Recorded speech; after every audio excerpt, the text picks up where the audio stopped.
selimut hitamnya di atas lembah-lembah, dan prahara berputar-putar membahana. Hujan pun kian lebat. Aku mulai berhayal jangan-jangan banjir Nuh datang lagi untuk mengusur kehidupan dan menyapu sampah manusia dari bumi Tuhan. Rupanya perubahan unsur-unsur telah menciptakan keterangan dalam hati Yusuf yang sering datang sebagai reaksi terhadap watak dan mengubah kesendirian menjadi keramahan.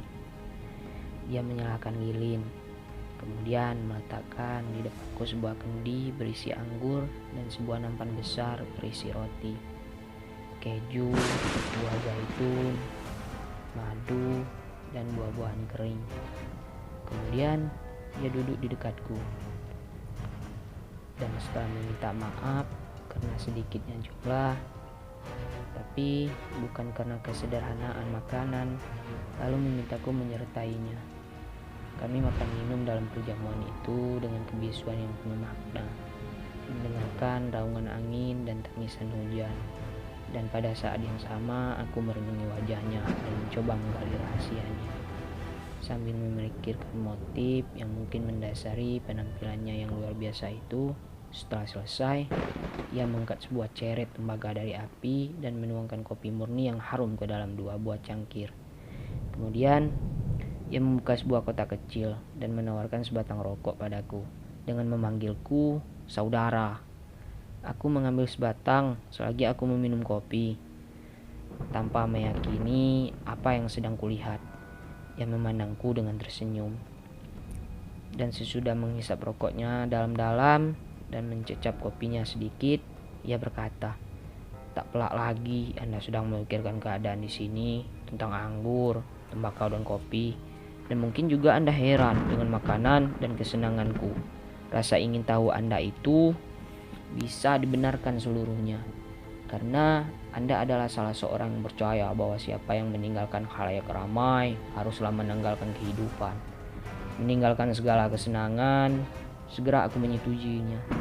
Ya, hal itu berhubungan dengan orang-orang bijaksana, bahwa yang meninggalkan dunia untuk beribadah kepada Tuhan sendirian akan melepaskan segala kesenangan dan kesejahteraan hidup, memuaskan diri dengan ciptaan Tuhan yang sederhana, serupa pepohonan dan air."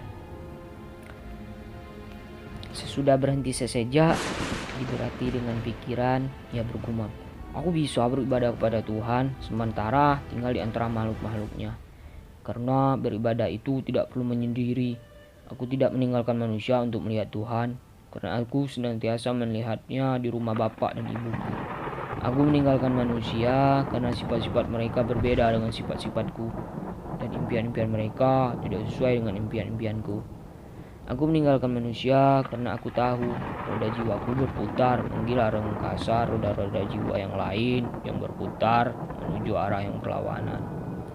Aku meninggalkan peradaban karena aku tahu ia adalah sebuah pohon tua yang rusak, kuat dan mengerikan, yang akar-akarnya terpendam dalam kesuraman bumi, dan dahan-dahannya menggapai megah. Namun bunga-bunganya adalah ketamakan, kejahatan, dan penganiayaan, dan buahnya adalah kesengsaraan, penderitaan, dan ketakutan. Orang-orang yang ikut serta dalam perang salib telah berusaha membawa kebaikan ke dalamnya, namun mereka tidak berhasil. Mereka mati karena kecewa, tersiksa, dan teraniaya." Yusuf bersandar pada sisi tempat berapian, seolah menunggu kesan penuturannya pada hatiku. Aku berpikir lebih baik tetap menjadi pendengar, dan ia pun melanjutkan, "Tidak, aku tidak mencari kesendirian untuk bersembayang dan menempuh hidup sebagai pertapa, karena sembayang yang menjadi nyanyian hati akan sampai pada telinga Tuhan justru jika berpadu dengan cerita dan tangisan beribu-ribu suara. Hidup sebagai pertapa adalah menyiksa tubuh dan jiwa serta mematikan hasrat hati, suatu keadaan yang memuakkan bagiku, karena Tuhan telah membangkitkan tubuh sebagai kuil bagi jiwa, dan menjadi tugas kita untuk memiliki dan menjunjung kepercayaan Tuhan yang diletakkan dalam diri kita.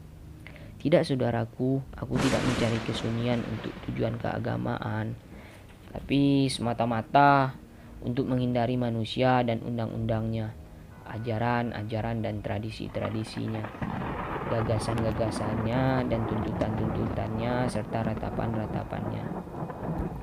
Aku mencari kesunyian agar bisa menghindar dari wajah-wajah manusia menjual diri mereka dan membelinya dengan harga yang sama dengan sesuatu yang lebih murah daripada diri mereka, secara lahir maupun batin.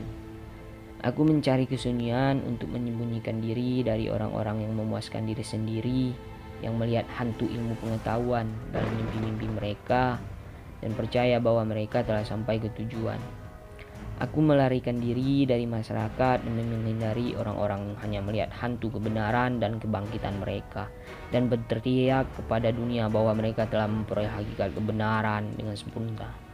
Kutinggalkan dunia ramai dan mencari kesunyian karena aku telah bosan memberi penghormatan kepada orang-orang yang percaya bahwa kerendahan hati adalah semacam kelemahan, dan kasih sayang adalah semacam sikap pengecut, dan kecongkakan adalah sebentuk kekuatan.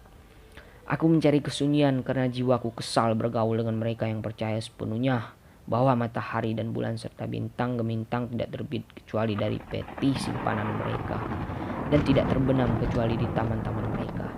Aku lari dari para pemburu pangkat yang mencapakkan nasib orang lain, sementara mereka menaburkan debu emas ke dalam mata mereka dan memenuhi telinga mereka dengan omong kosong. Aku menjauhi para menteri yang hidupnya tidak sesuai dengan pidato-pidatonya dan yang menuntut dari rakyatnya apa-apa yang mereka tidak mampu mendapatkannya. Aku mencari kesunyian karena aku tidak memperoleh kebaikan hati manusia kecuali aku membayar harga sepenuhnya dengan hati nuraniku. Aku mencari kesunyian karena aku mencari lembaga raksasa yang mengerikan, yang orang-orang menyebutnya peradaban, setangkup benda aneh yang bangkit di atas derita abadi umat manusia. Aku mencari kesunyian karena dalam kesunyian itulah terdapat kehidupan yang penuh bagi jiwa dan bagi hati serta untuk tubuh. Kudapati padang-padang tak bertepih di mana cahaya matahari melabuhkan diri dan bunga-bunga menebarkan wewangian ke udara dan sungai-sungai mengalir dalam nyanyian menuju langit. Kutemukan perbukitan di mana aku mendapatkan kebangkitan musim semi yang segar, kerinduan musim panas yang warna-warni, kekayaan nyanyian musim gugur, dan misteri musim dingin yang jelita. Aku datang ke sudut jauh dari kekuasaan Tuhan ini karena aku lapar, ingin belajar tentang segala rahasia alam dan mendekati singgasana Tuhan.